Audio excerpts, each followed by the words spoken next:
प्रिय विद्यार्थियों, आज हम कक्षा 5 विषय हिंदी का पाठ 13 किताबें एक कविता है। इसको आज हम पढ़ेंगे और इसका सरल अर्थ करेंगे।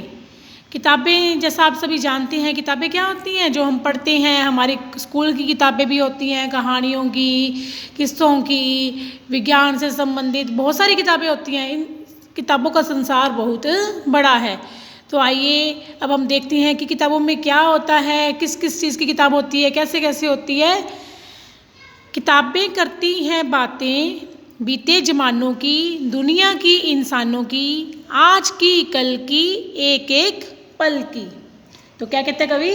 कवि कहता है कि किताबें हमें इतिहास की बातें करती हैं, बीते ज़मानों की यानी कि इतिहास की बातें करती हैं, दुनिया की, इंसानों की, हमारे पूर्वजों की, आज के इंसान कैसे हैं, मनुष्य के पल पल की जानकारी हमें किससे मिलती है? किताबों से मिलती है। कल की, एक एक पल की, यानी कि जो कल बीत गया, जो आने वाला जो कल बीत गया और आज का जो समय है उसका एक एक क्षण की जानकारी हमें किताबों से मिलती है। खुशियों की, गमों की, फूलों की, बमों की, जीत की, हार की, प्यार की, हार की, प्यार की, मार की, क्या तुम नहीं सुनोगे इन किताबों की बातें? किताबें कुछ कहना चाहती हैं, तुम्हारे पास रहना चाहती हैं। क्या कहता है कवि? किताबों में ही हमारे मनोभावों, खुशी, गमी और फूलों के बारे में, बम्बों के बारे में, जीत के बारे में, हार, प्यार, मनुहार, सभी के बारे में हमें किताबों से ही ज्ञान प्राप्त होता है। दरअसल किताबों में हमारे सीखने और जानने के लिए बहुत कुछ है। इसके सारा ज्ञान हमें किताबों से ही प्राप्त होता है। क्या तुम नहीं सुनोगे इन किताबों की बातें? अब कवि क्या पूछ रहा है कि क्या तुम इन बातों के बारे में नहीं जानना चाहोगे? किताबें कुछ कहना चाहती हैं कि किताबें हमें कुछ कह रही हैं, वो हमारे पास रहना चाहती हैं, वो चाहती हैं कि मैं आपके पास रहूं। यानी किताब क्या चाहती है कि वो हमारे पास रहे और हमें ज्ञान बांटे, हमें ज्ञान प्रदान करे, है ना। किताबों में चिड़िया चहचहाती है। अब चिड़िया के चहचहाने की आवाज़, खेतियों के लहलहाने के बारे में सभी कुछ ज्ञान जो है वो किताबों में भरा पड़ा है। किताबों में ये भी बताया है कि झरने कैसे गुनगुनाते हैं, है ना। परियों के किस्से भी हमें कहाँ से मिलते हैं? किताबों में ही मिलते हैं। हम किताबों में पढ़ के ही, परियों की कहानियाँ भी हैं जो किताबों में ही हम पढ़ते हैं।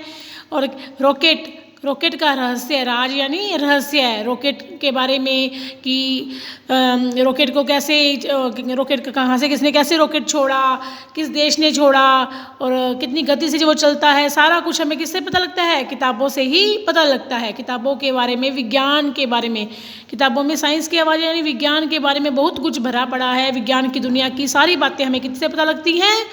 किताबों से पता लगती हैं। किताबों का कितना बड़ा संसार है। इस प्रकार से किताबों का संसार बहुत बड़ा है जिसमें बहुत सारा ज्ञान भरा पड़ा है। क्या तुम इस संसार में नहीं जाना चाहोगे? यानी कि जो किताबों का संसार है, क्या तुम इसमें नहीं जाना चाहोगे? हम जरूर जाना चाहेंगे ना, किताबों के बारे में हम जरूर जानना चाहेंगे। किताबें कुछ कहना चाहती हैं, तुम्हारे पास रहना चाहती हैं। इस प्रकार से ये जो किताबें हैं ये हमें हमेशा किताबें अपने पास रखनी चाहिए, किताबों से जुड़कर रहना चाहिए, क्योंकि किताबों में बहुत सा ज्ञान छिपा पड़ा है। तो ये इस पाठ का सरलार्थ था। किताबों के बारे में बताया था कि किताबों की दुनिया बहुत बड़ी है, इसमें बहुत सारा ज्ञान है और जो कुछ भी हमें अपनी पीढ़ियों का, आज का जो भी ज्ञान हमें प्राप्त होता है वो केवल किताबों से ही प्राप्त होता है। किताबों से ही हमें ये पता लगता है कि हमारे पूर्वजों ने क्या क्या किया, कौन कौन हुआ, कौन से राजा महाराजा हुए, किसने कहाँ पे कौन सी लड़ाई लड़ी। तो सारा ज्ञान जो है वो हमें किताबों से ही प्राप्त होता है। धन्यवाद।